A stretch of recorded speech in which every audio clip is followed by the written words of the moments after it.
Quando o despachante da ambulância em Tallinn atendeu a ligação de Anna Valgo, ela primeiro pediu desculpas pelo incômodo matinal e só depois informou calmamente que seu filho Rasmus havia caído no porão sobre um velho fogão e já estava inconsciente há algum tempo. A voz da mulher soava uniforme e casual, como se estivesse falando de um pequeno incidente doméstico, e não de um acontecimento grave. Poucos minutos depois, a equipe de paramédicos já estava em frente à casa da família Valgu, no tranquilo subúrbio de Viimsi. Anna, como se nada tivesse acontecido, indicou aos médicos o caminho para o segundo andar, até o quarto.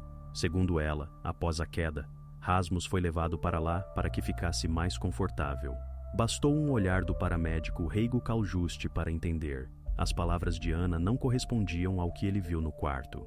O estado de Rasmus era grave e não parecia em nada com o resultado de traumas domésticos acidentais. Em seu corpo eram visíveis marcas de queimaduras simétricas, muito nítidas e uniformes para terem aparecido em resultado de uma queda.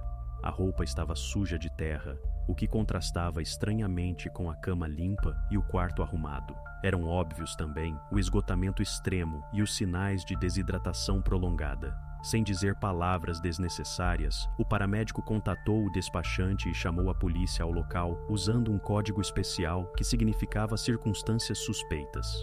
Os oficiais que chegaram ao chamado rapidamente perceberam que as explicações dos pais levantavam questões. Anna e seu marido Marcus repetiam a mesma coisa, claramente, com confiança, como se tivessem decorado as palavras de antemão. Seus depoimentos pareciam coordenados demais para serem casuais. Enquanto isso, no Hospital Regional do Norte da Estônia, os médicos confirmaram as conclusões dos paramédicos. Os ferimentos de Rasmus não poderiam de forma alguma ser resultado de um simples acidente. Foi a partir desse momento que a polícia iniciou uma investigação completa, ainda sem suspeitar de quão confusa seria a verdade. Os policiais entraram na casa da família Valgu, já sabendo que os médicos duvidavam da versão dos pais. A ambulância naquele momento já havia partido com Rasmus, e agora os oficiais precisavam esclarecer no local. Anna e Marcus pareciam completamente calmos. Imediatamente conduziram os policiais até a cozinha. Ofereceram assentos, mas os oficiais recusaram. A conversa começou sem preâmbulos e formalidades. Anna foi a primeira a repetir sua história mais uma vez. Sua voz soava uniforme e clara, como se estivesse narrando um roteiro habitual. Segundo ela, pela manhã ouviram barulho no porão, desceram e viram que Rasmus estava deitado inconsciente perto do velho fogão. Marcus assentiu silenciosamente, confirmando as palavras da esposa. Em seu relato não havia divergências, hesitações ou contradições. Soava plausível demais. Os policiais ficaram surpresos com a calma da família. Notaram como a casa parecia perfeita. Tudo estava limpo, arrumado, móveis e objetos em seus lugares. Uma vida comum, até entediantemente próspera. Nas paredes, fotos de família, pais felizes e Rasmus sorridente. Nada na casa falava de quaisquer problemas ou conflitos. Enquanto isso, na rua, os vizinhos se reuniram. Em pequenos povoados, tais incidentes rapidamente atraem atenção. Então os oficiais decidiram conversar também com eles. Os vizinhos contavam aproximadamente a mesma coisa. A família Valgu sempre pareceu quieta e fechada. Ninguém notou escândalos ou comportamento estranho. Eles quase não recebiam visitas, viviam isolados. Mas isso não preocupava especialmente ninguém. Cada um prefere viver de seu jeito. Os policiais retornaram à casa e pediram a Marcus para mostrar o porão. Ele, sem mudar a expressão facial, concordou e os conduziu até a escada. Anna ficou no andar de cima, nem mesmo oferecendo-se para descer com eles. Isso também parecia estranho, embora não contradizia a lei ou a lógica. Ao descerem ao porão, os oficiais imediatamente sentiram um cheiro de mofo. Lá embaixo estava fresco e sombrio, mas tudo parecia surpreendentemente arrumado. Sobre móveis velhos e caixas havia uma camada de poeira. No porão, claramente ninguém tocava em nada há muito tempo. Finalmente, Marcus apontou para o fogão. Ele estava no canto mais afastado, cercado por várias coisas velhas. Ele mais uma vez afirmou com confiança que Rasmus caiu exatamente ali. Um dos oficiais aproximou-se e olhou atentamente para o fogão. Então tocou-o com a mão. O metal estava frio, coberto com uma densa camada de poeira antiga. Era óbvio que o fogão não era aceso há muito tempo. Muito menos poderia ter sido a causa das queimaduras em Rasmus, sobre as quais os pais falavam com tanta confiança. Os policiais trocaram olhares em silêncio. Ficou claro para eles. A família Valgo estava mentindo. O oficial subiu e informou brevemente a Ana e Marcos que seus depoimentos não coincidiam com o que descobriram no porão. Os pais receberam calmamente essa declaração e não responderam nada, apenas se entreolharam. No protocolo policial foi inserida uma frase curta, mas importante. Os depoimentos dos pais não correspondem à situação no local do incidente. Os oficiais já entendiam que o caso ia muito além de um simples acidente doméstico. Agora pretendiam verificar cada canto da casa, cada objeto e cada detalhe, para entender do que exatamente Ana e Marcos Valgu tentavam desviar a atenção. Naquela mesma noite chegou ao departamento de polícia um relatório médico oficial do Hospital Regional do Norte da Estônia. O documento, assinado pelo médico-chefe, eliminou todas as dúvidas. Até aquele momento, os oficiais só podiam suspeitar que a história de Ana e Marcos não se encaixava com os fatos. Agora, diante deles, estava a prova. No relatório estava escrito em preto no branco: o caráter das queimaduras no corpo de Rasmus não correspondia a um contato único com superfície quente. As marcas indicavam exposição prolongada e repetida a alta temperatura. Adicionalmente, foram registrados sinais de forte esgotamento e desidratação. Tais estados se formam não em horas, mas em dias. O médico também notou a ausência de traumas característicos que surgem em quedas. Tudo isso excluía acidente. A polícia recebeu o documento já à noite. O investigador de plantão releu atentamente cada parágrafo e determinou enviar os materiais ao Ministério Público. Ao caso, foi anexado o relatório do oficial que inspecionou o porão, onde estava indicado: fogão frio, coberto de poeira, não usado por longo tempo. 2 fontes independentes, conclusão médica e protocolo de inspeção, destruíram completamente a versão da família. Na manhã seguinte, funcionários da polícia foram novamente à casa dos Valgo. Ana e Marcos foram convidados a ir à delegacia para prestar depoimentos oficiais.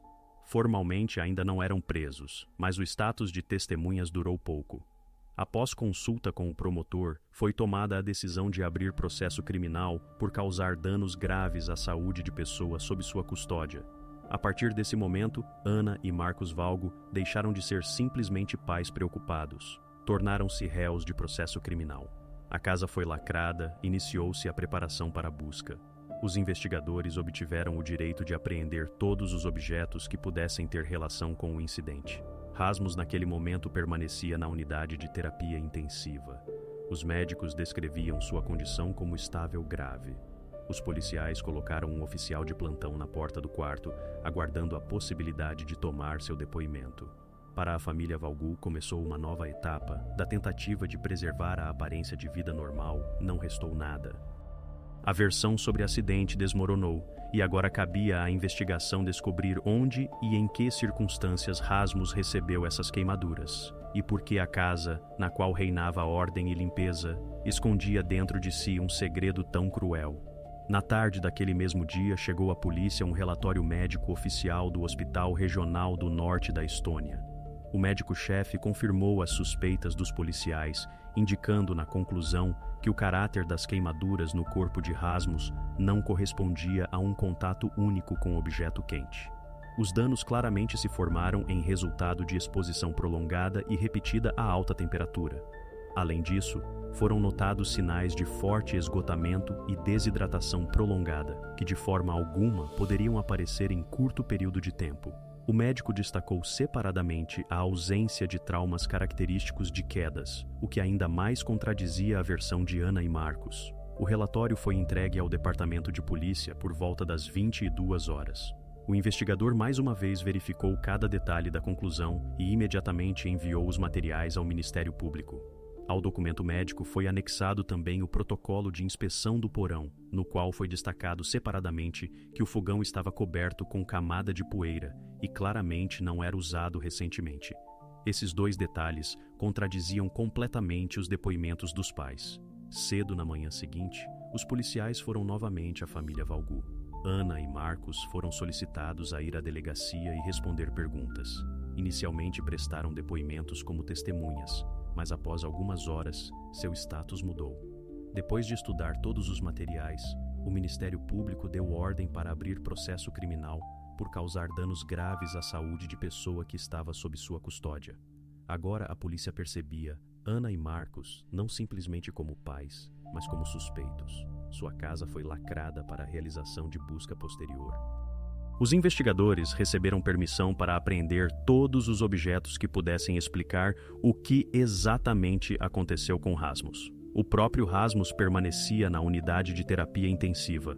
Os médicos notavam estado grave, sem melhorias perceptíveis. Um policial estava de plantão perto do quarto, aguardando o momento em que se tornasse possível falar pessoalmente com ele. Para a família Valgu, a situação mudou radicalmente. O mundo habitual de calma e ordem desapareceu. A versão que Ana e Marcos tentaram apresentar à polícia foi completamente refutada. Agora cabia aos investigadores descobrir o que realmente se escondia por trás da limpeza e respeitabilidade externa de sua casa. Quando os policiais desceram ao porão pela segunda vez, prestaram atenção ao que não notaram na primeira inspeção. No canto mais afastado do cômodo, atrás de altas estantes com caixas e ferramentas, estava um objeto incomum. Era uma caixa de madeira, claramente feita à mão e às pressas. Parecia absolutamente nova, fresca no fundo do porão empoeirado e há muito não utilizado. Os investigadores inspecionaram atentamente o achado. As dimensões da caixa imediatamente pareceram estranhas.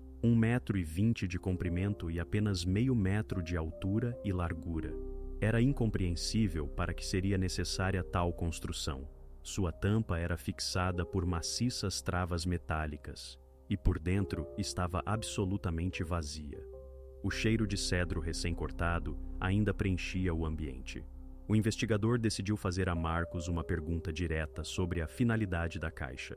Marcos, mantendo calma externa, respondeu que simplesmente queria fazer uma caixa para guardar coisas velhas e ferramentas, mas tal explicação parecia absurda.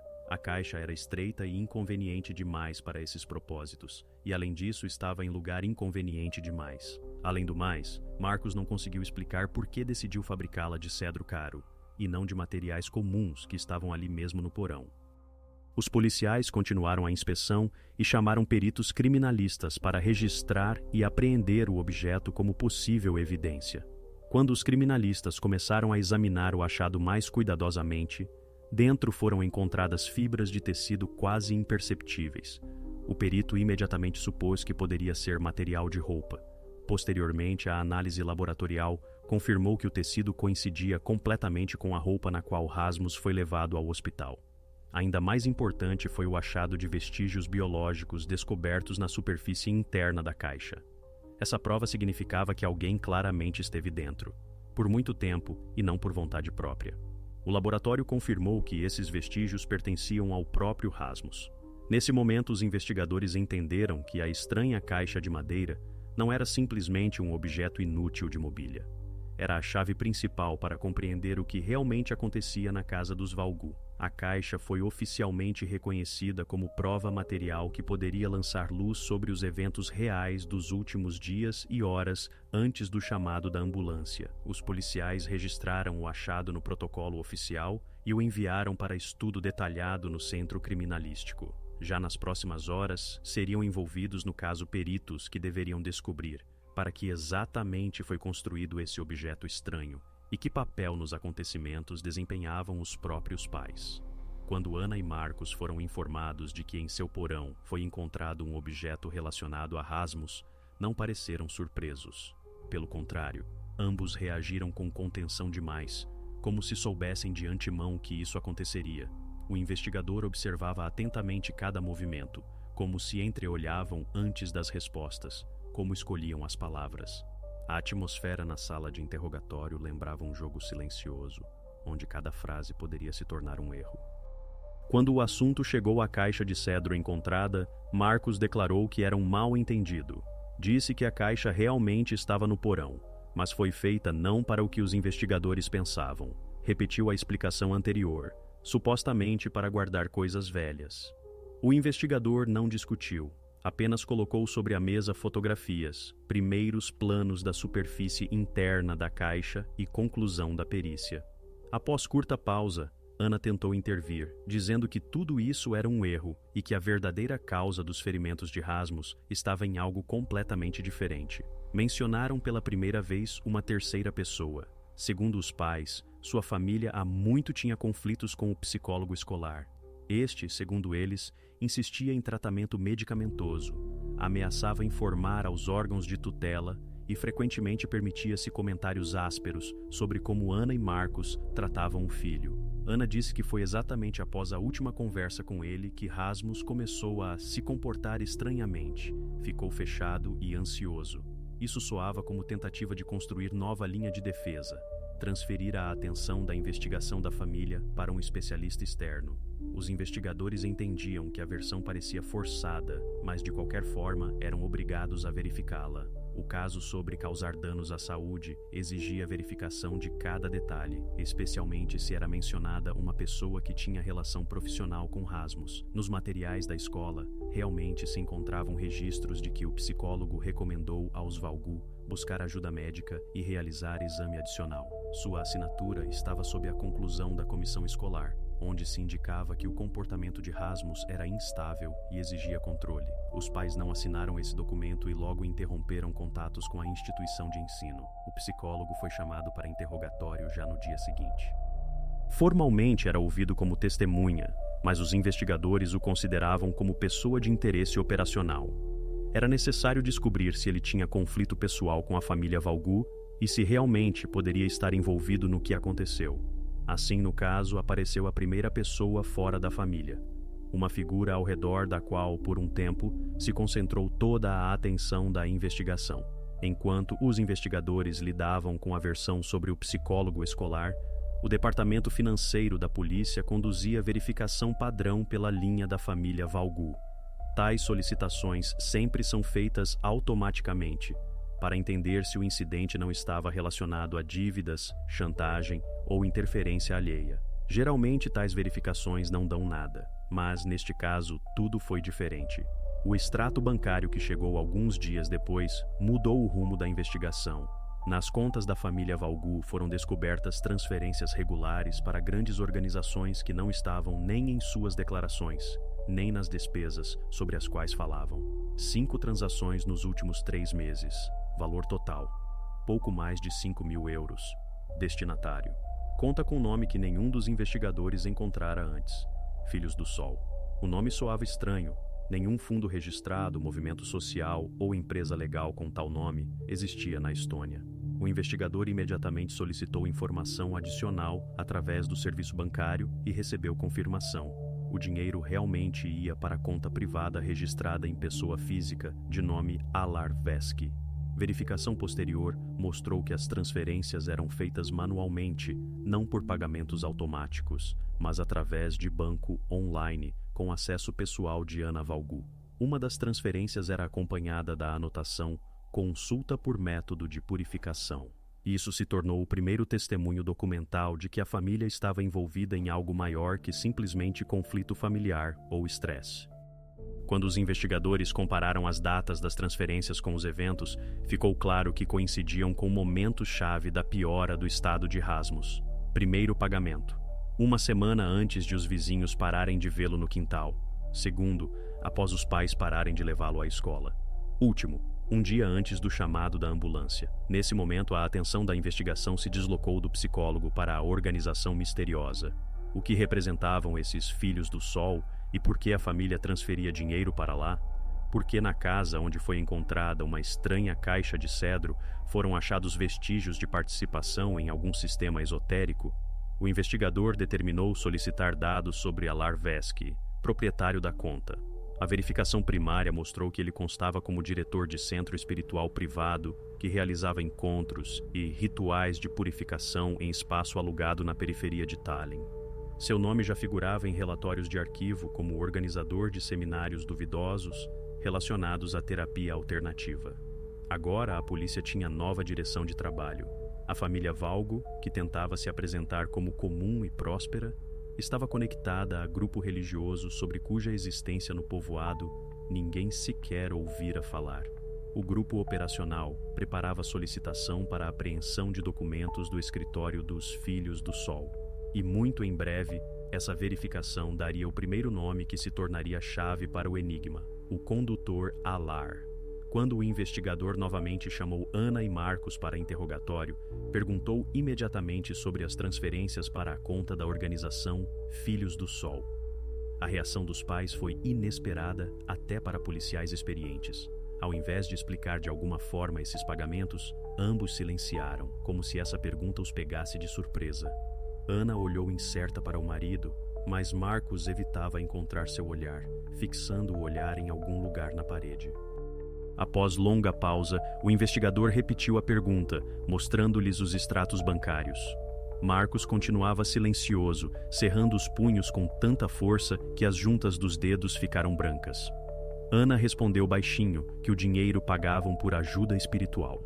Sua voz soava desorientada e pouco convincente, como se ela mesma não acreditasse no que dizia. O investigador pediu para esclarecer o que exatamente significava essa formulação, mas Ana não explicou, apenas repetiu. Foi ajuda espiritual, nada mais. O investigador notou que o comportamento dos cônjuges mudou drasticamente.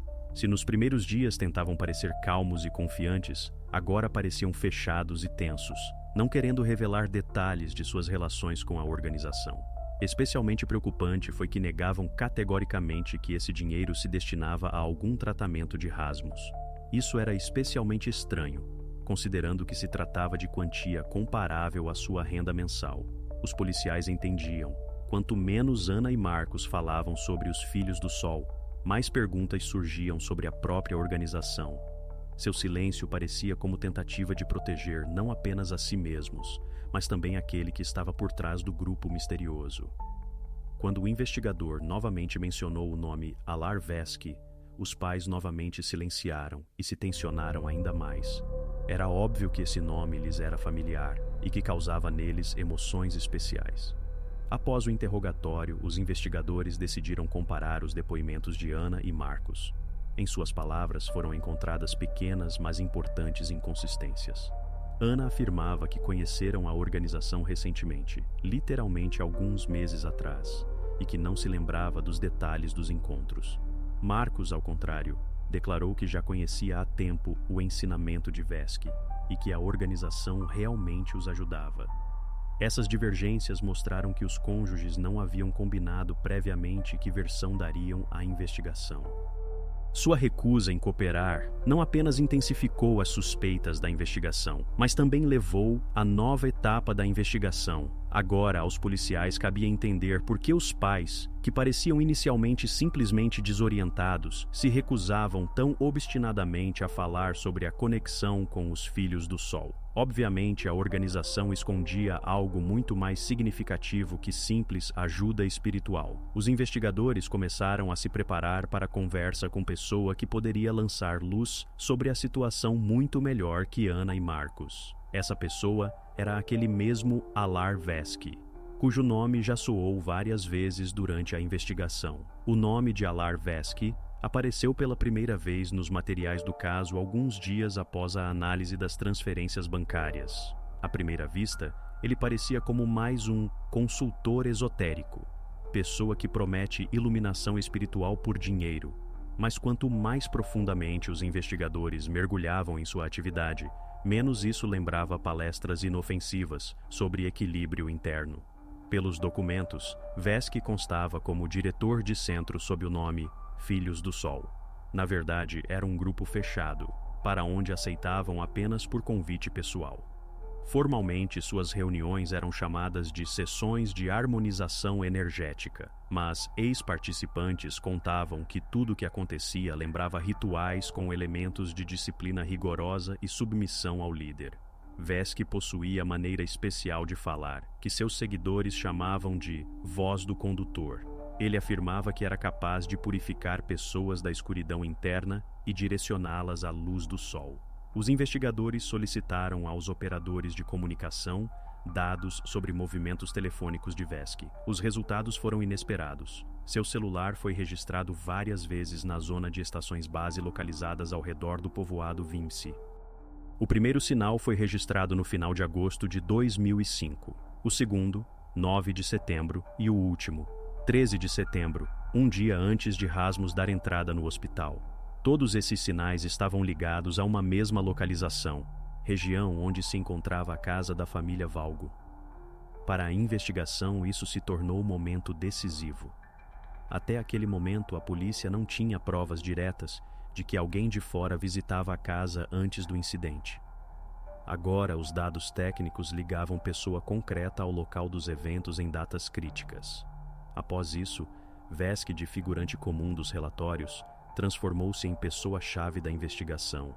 Suas fotografias foram adicionadas aos materiais do caso e contatos, a lista de conexões da família Valgo. Os policiais encontraram vários testemunhos de que Ana visitava encontros dos Filhos do Sol em Tallinn algumas semanas antes da tragédia, e uma das vizinhas viu no início de setembro, perto da casa, um carro escuro parecido com aquele usado por Alar. As coincidências ficaram precisas demais para ignorá-las. A investigação não duvidava mais. O homem que se chamava de condutor tinha relação direta com o que acontecia na família Valgo. Logo foi apresentada a solicitação para seu interrogatório e a polícia começou preparação para encontro com pessoa que, na opinião dos investigadores, poderia ser não simplesmente mentor espiritual, mas aquele que direcionava as ações de Ana e Marcos passo a passo. Quando os resultados da perícia sobre a caixa de cedro finalmente chegaram ao departamento, os investigadores entenderam. O objeto misterioso não podia mais ser considerado simplesmente peça de mobília. Tornou-se prova central no caso da família Valgo. O relatório dos criminalistas era detalhado, preciso e excluía quaisquer suposições. A primeira coisa que os peritos indicaram foi a presença de vestígios biológicos. Na superfície interna da caixa foram descobertas partículas de tecido, vestígios microscópicos de suor e epitélio, que coincidiram com o DNA de Rasmus. O laboratório confirmou coincidência por todos os marcadores-chave. Os vestígios não poderiam ter ido parar lá casualmente. Sua densidade e localização indicavam que a pessoa esteve dentro por tempo prolongado. A segunda conclusão dizia respeito a impressões digitais. Na tampa da caixa e nas travas metálicas, encontraram vestígios de 3 pessoas: Ana Valgo, seu marido Marcos e Alar Vesk. Os investigadores sabiam que as impressões poderiam ter ficado em contato comum, mas os peritos esclareceram. A localização das impressões e direção da pressão falavam que a tampa foi fechada e mantida por cima no mínimo por 2 pessoas. Isso já não era coincidência, mas ação que exigia esforço e coordenação. A terceira parte do relatório dizia respeito à própria madeira. A superfície do cedro, especialmente na parte inferior da construção, tinha vestígios de aquecimento. Na análise microscópica foi estabelecido que a estrutura das fibras estava parcialmente deformada pela exposição à alta temperatura. Nas paredes externas encontraram partículas de cinza e fuligem, vestígios de que ao redor da caixa havia fontes de calor. A julgar pelo caráter dos vestígios, o aquecimento não foi instantâneo, mas prolongado e uniforme. Esses 3 fatos, vestígios biológicos, impressões e vestígios de aquecimento, formaram um quadro claro. Pela primeira vez em toda a investigação teve conexão probatória entre Rasmus, seus pais e Alar Vesk. Tudo indicava que essa caixa não era simplesmente construção casual, mas elemento central das ações ocorridas no porão da casa dos Valgo. O investigador que estudava o relatório anotou no relatório brevemente: interconexão física dos participantes estabelecida, versão de acidente excluída. Agora a polícia podia construir cronologia dos eventos não pelas palavras dos pais, mas pelos fatos, e todos eles levavam a uma pessoa, aquele que se chamava de condutor, e assegurava a seus seguidores que era capaz de purificar almas. Os investigadores entendiam. À frente os aguardava a conversa que decidiria o destino de todo o caso. Alar Vesk deveria dar explicações. A versão dos pais sobre envolvimento do psicólogo escolar nos eventos na família Valgo parecia duvidosa desde o início, mas formalmente os investigadores eram obrigados a verificá-la. Entendiam que Ana e Marcos podiam simplesmente tentar desviar as suspeitas, mas até receberem confirmações oficiais, a versão permanecia de trabalho. A verificação começou com o interrogatório do próprio psicólogo. ele imediatamente concordou em cooperar, forneceu à investigação toda a informação necessária e voluntariamente entregou seus registros telefônicos e documentos. Seu relato foi consistente e convincente. O psicólogo insistia em ajuda médica para Rasmus exclusivamente dentro de suas obrigações profissionais e nunca entrou em conflito com os pais pessoalmente. Reconheceu que suas recomendações realmente causavam irritação em Ana e Marcos, mas isso de forma alguma poderia ser a causa do que aconteceu na casa dos Valgu. O passo seguinte foi a polícia verificar cuidadosamente seu álibi. Havia confirmações até mais que o necessário para afastamento de suspeitas. No período de 12 a 14 de setembro, quando ocorreram os principais eventos na família Valgu, o psicólogo estava em Tartu em conferência profissional. Forneceu aos investigadores passagens de trem, recibos de hospedagem no hotel, extratos de cartão bancário confirmando gastos em café e lojas, além de certificados oficiais confirmando sua participação em eventos da conferência. Além dos documentos, o álibi do psicólogo foi confirmado também por seus colegas que estavam com ele nessa mesma conferência. Descreveram detalhadamente seu comportamento. Notaram que nada de incomum ou suspeito notaram naqueles dias. Os investigadores receberam até gravações de câmeras de vigilância do hotel que confirmaram completamente suas palavras. Assim, todas as dúvidas sobre envolvimento do psicólogo foram afastadas. A versão que Ana e Marcos tentaram impor desmoronou definitivamente. Agora ficou óbvio que os pais conscientemente tentaram induzir a investigação em erro, direcionando-a por rastro falso. Isso apenas agravou sua posição. Após fechamento dessa versão, no campo de visão da polícia restaram apenas 3 pessoas: Ana, Marcos e Alar Veski. Ninguém mais do círculo da família tinha confirmações mesmo indiretas de sua participação.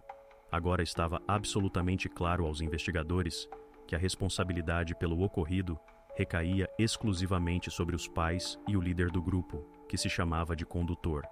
Todas as forças da investigação agora eram direcionadas para descobrir o papel de Alar Veski e que influência exatamente ele exercia sobre os pais.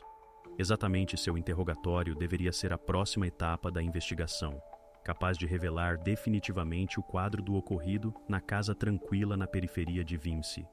Quando os investigadores começaram verificação da identidade de Alar Veski, muito rapidamente ficou claro que diante deles estava a pessoa com biografia completamente diferente daquela que mostrava a seus seguidores.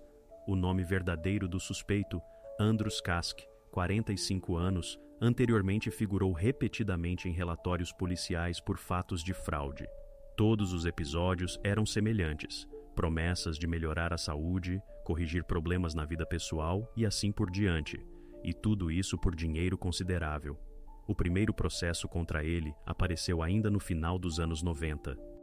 Então, Kask organizou pequeno centro de terapia alternativa, onde por pagamento separado ofereciam aos clientes sessões de purificação e diversos tipos de impacto energético.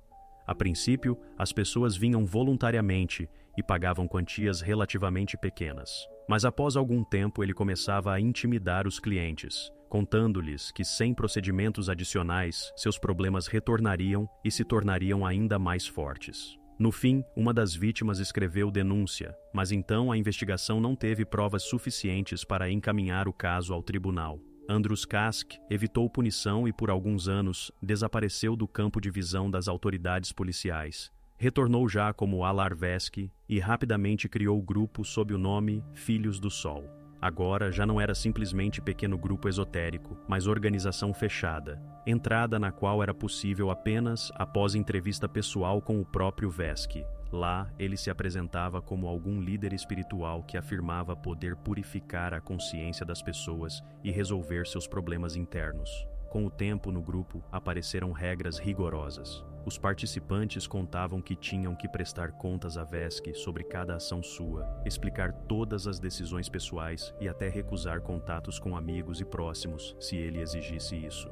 A polícia encontrou vários ex-participantes do grupo que descreveram detalhadamente como exatamente Veski agia. Primeiro, ele simplesmente conduzia aulas e seminários em grupo, nos quais dizia que podia ajudar as pessoas a se livrarem da escuridão interna. mas depois propunha sessões individuais por pagamento separado, nas quais convencia os clientes de que tinham problemas muito sérios, que só poderiam resolver com procedimentos caros. Alguns adeptos do grupo admitiam que entregavam a ele praticamente todas suas economias. Vesky não tinha formação nem médica nem psicológica e todas suas metodologias eram baseadas exclusivamente em fantasias próprias e hábil manipulação de pessoas confiantes. Ele não usava força física, mas exercia tal pressão sobre seus seguidores que gradualmente começavam a se submeter completamente à sua vontade e entregar-lhe qualquer dinheiro. Os investigadores também estudaram materiais que apreenderam de seu escritório. Entre os papéis havia anotações onde Vesky descrevia detalhadamente rituais relacionados ao impacto do calor e temperatura sobre o organismo. Essas anotações eram muito parecidas com o que Anna Valgo descrevia em seus diários quando falava sobre procedimento de purificação que realizavam em casa com Rasmus. Assim, a polícia obteve confirmação definitiva do motivo de Vesky: dinheiro e poder sobre as pessoas. Era fraude clássica que, neste caso, levou a consequências graves. Agora, aos investigadores, restava apenas obter depoimentos dos pais para descobrir como exatamente os métodos de Alar Vesky levaram à tragédia na casa dos Valgu. No departamento de polícia estavam novamente Anna e Marcus Valgu.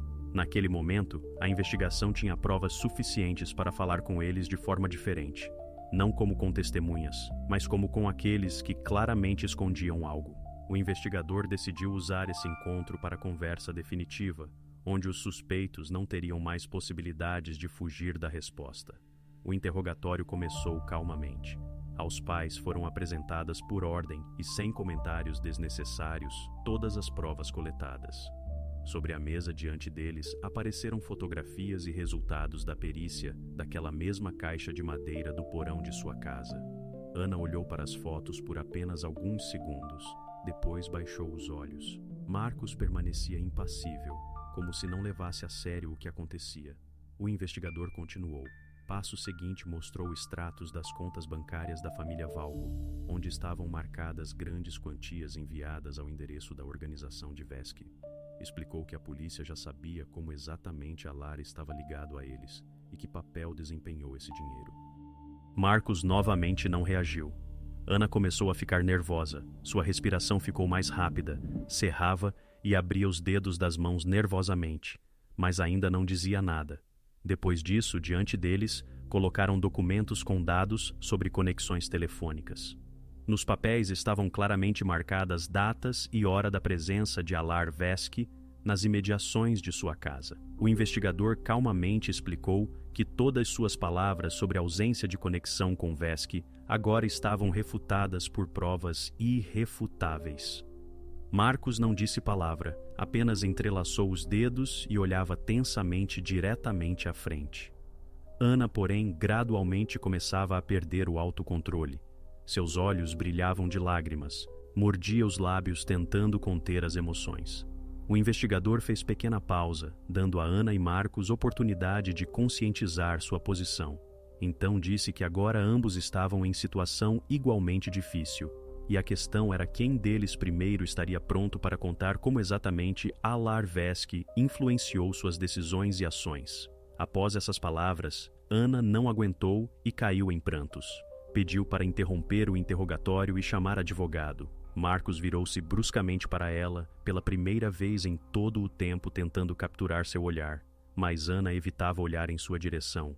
Repetiu o pedido ao investigador mais uma vez, acrescentando que estava pronta para contar tudo, mas apenas se Marcus não estivesse por perto. Não podia mais esconder a verdade. Esse foi o momento em que, entre os cônjuges, ocorreu ruptura completa. Marcus estava claramente atordoado com sua decisão e, pela primeira vez durante a investigação, ficou desorientado. Ainda olhou para Anna por alguns segundos, como se esperando por seu silêncio, mas depois novamente se fechou e se virou. O investigador concordou com as condições de Anna e determinou organizar conversa separada com ela e seu advogado. Pela primeira vez em toda a investigação, Anna estava pronta para contar tudo o que realmente acontecia em sua casa e de que forma Alar Vesky conseguiu subjugar sua família. Exatamente essa confissão deveria revelar definitivamente o quadro verdadeiro dos eventos e colocar ponto final no caso. Quando Ana Valgu finalmente decidiu falar, parecia completamente abatida e exaurida. O advogado várias vezes pediu água e dava-lhe pequenas pausas para que pudesse se recompor.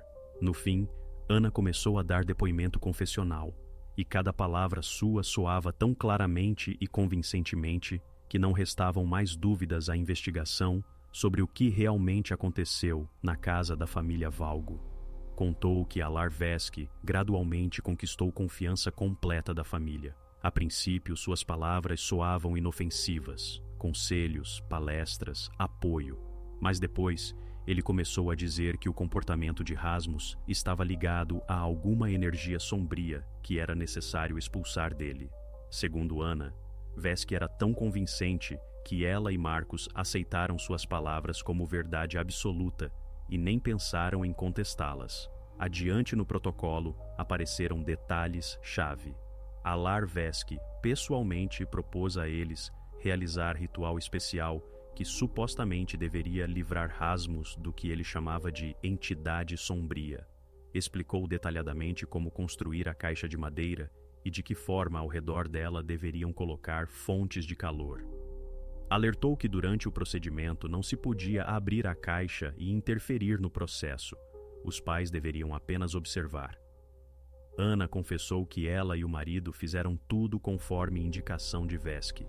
Não escondeu também o que aconteceu depois. Segundo ela, em certo momento ficou claro que a situação estava saindo de controle, que tudo tinha ido longe demais. Porém, Alar os convenceu a não parar, dizendo que, caso contrário, tudo o que fizeram seria em vão. Repetia insistentemente que no fim do ritual tudo certamente se ajeitaria e Rasmus ficaria saudável e calmo. Apenas quando Rasmus parou de responder às suas vozes, os pais finalmente perderam o controle de si mesmos e entraram em pânico. Alar, naquele momento, desapareceu da casa, deixando-os sozinhos com as consequências do que chamou de purificação. Marcos imediatamente decidiu levar o filho ao hospital, entendendo que não se podia esperar mais. Ana terminou seu relato sem tentar justificar a si mesma ou ao marido. Estava plenamente consciente das consequências de suas ações, mas várias vezes enfatizou que todas suas ações foram cometidas exclusivamente sob influência de Alar Veski. Exatamente sua autoridade e pressão foram a causa de terem se submetido completamente e deixado de distinguir o correto do terrível e inadmissível. Esse depoimento confessional se tornou prova decisiva que destruiu completamente as versões falsas que a família Valgu inicialmente tentou construir perante a investigação.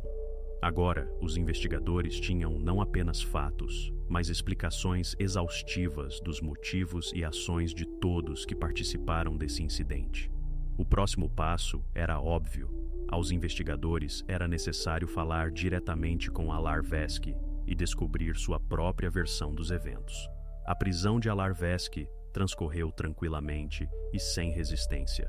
Parecia que estava completamente preparado para tal desenvolvimento dos eventos e nem mesmo parecia surpreso quando foi levado à delegacia. Mas no acareamento com Ana Valgu, Veski comportou-se de forma completamente inesperada para todos os presentes. Não apenas recusou-se a confirmar suas palavras, como negou completamente qualquer responsabilidade pelo ocorrido.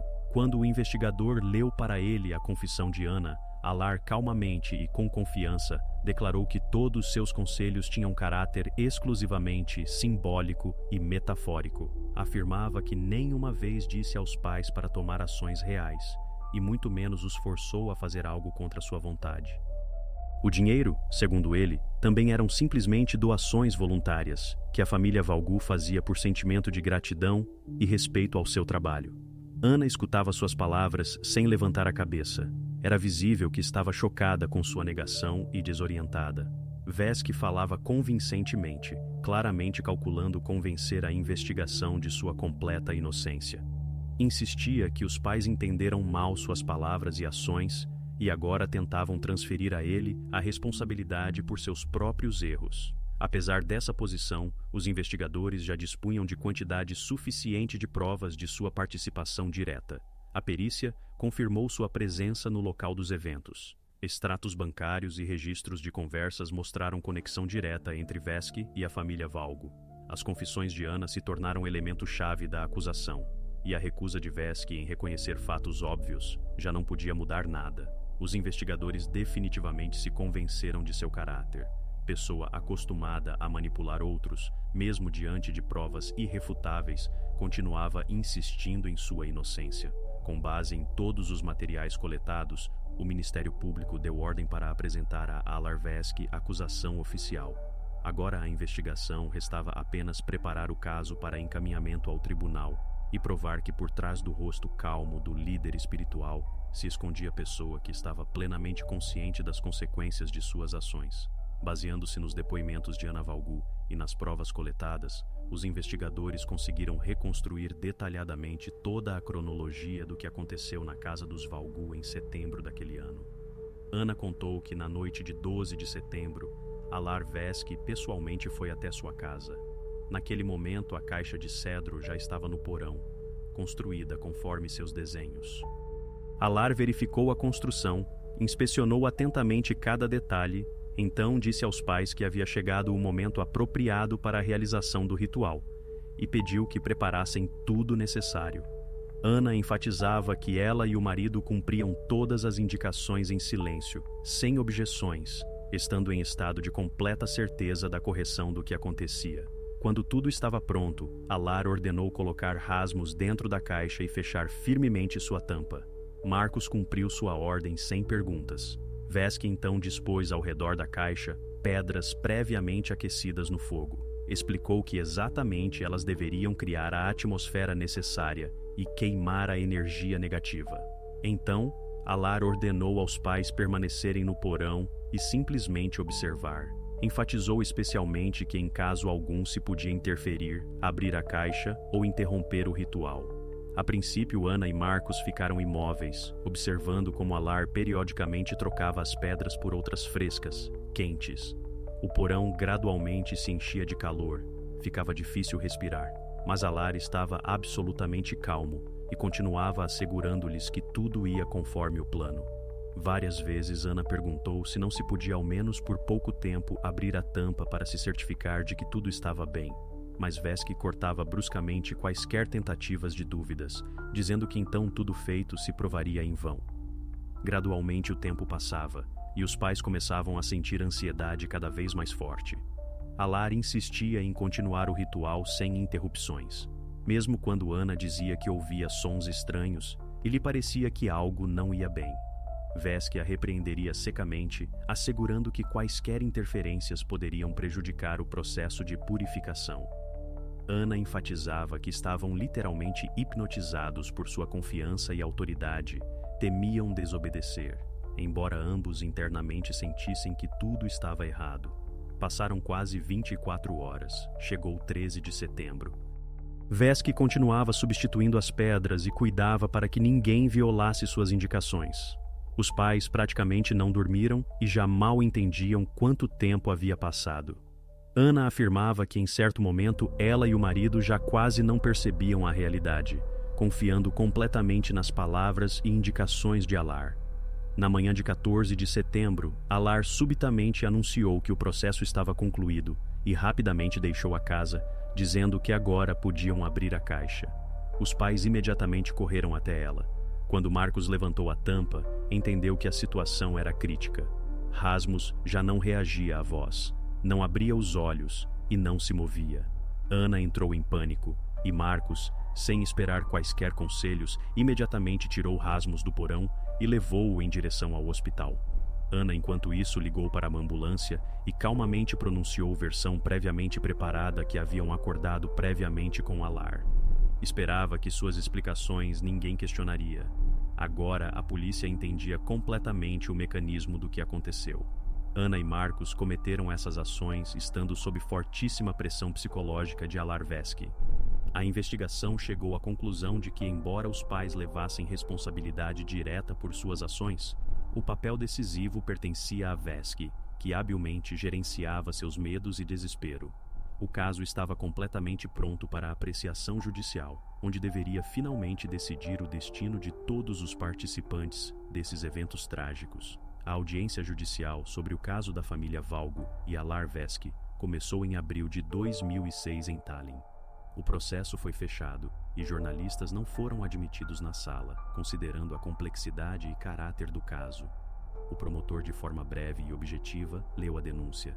Veski era acusado imediatamente por vários pontos: fraude, manipulações e causar danos graves à saúde. Ana e Marcos Valgo constavam no caso como acusados por abandonar pessoa em situação perigosa. No tribunal, Ana mais uma vez confirmou seus depoimentos confessionais e contou sobre estar completamente submetida à influência de Alar Veski. Marcos falou pouco, mas também reconheceu culpa e repetiu que agiu sob pressão e medo perante o mentor. Veski não reconheceu culpa por nenhum ponto, afirmando que suas ações e conselhos tinham caráter exclusivamente espiritual e simbólico. Mas o tribunal considerou suas explicações insuficientes e pouco convincentes. Ao proferir a sentença, o tribunal enfatizou que Alar Veski conscientemente usou sua influência e autoridade, induzindo pessoas em erro e forçando-as a ações perigosas. Foi condenado a 12 anos de privação de liberdade em colônia de regime geral. A Ana e Marcos Valgo, o tribunal aplicou 3 anos condicional, com período de prova e completa perda do poder familiar. O tribunal considerou sua cooperação com a investigação, além de que suas ações foram cometidas sob forte pressão psicológica por parte de Veski. Após anúncio da sentença, Alar Veski calmamente deixou a sala do tribunal acompanhado pela guarda. Ana estava em lágrimas e Marcos parecia abatido e desorientado. Porém, mesmo após conclusão do processo judicial, permaneceu aberta a questão sobre quantas famílias mais poderiam ter sofrido com ações do grupo Filhos do Sol. A investigação estava certa de que a família Valgo não foi a única que acreditou em Veski e sofreu com suas manipulações. Após o tribunal, Rasmus passou por longo curso de reabilitação. Não se lembrava daqueles eventos terríveis e não fazia perguntas, como se sua consciência simplesmente se recusasse a retornar ao passado. O menino foi entregue à nova família, onde recebeu apoio e possibilidade de começar tudo novamente. A organização Filhos do Sol deixou de existir imediatamente após a prisão de Alar Veski. Esse caso se tornou importante sinal para órgãos policiais da Estônia. Agora, grupos semelhantes passaram a se relacionar com maior atenção e cautela. Ana e Marcos Valgo perderam os direitos parentais e possibilidade de ver Rasmus. Alar Veski recebeu sua sentença. Mas apesar da conclusão oficial, a história continuou viva na memória de todos seus participantes. Tornou-se amargo lembrete de como facilmente as pessoas podem se perder sob influência alheia, e quão alto é o preço de tais erros.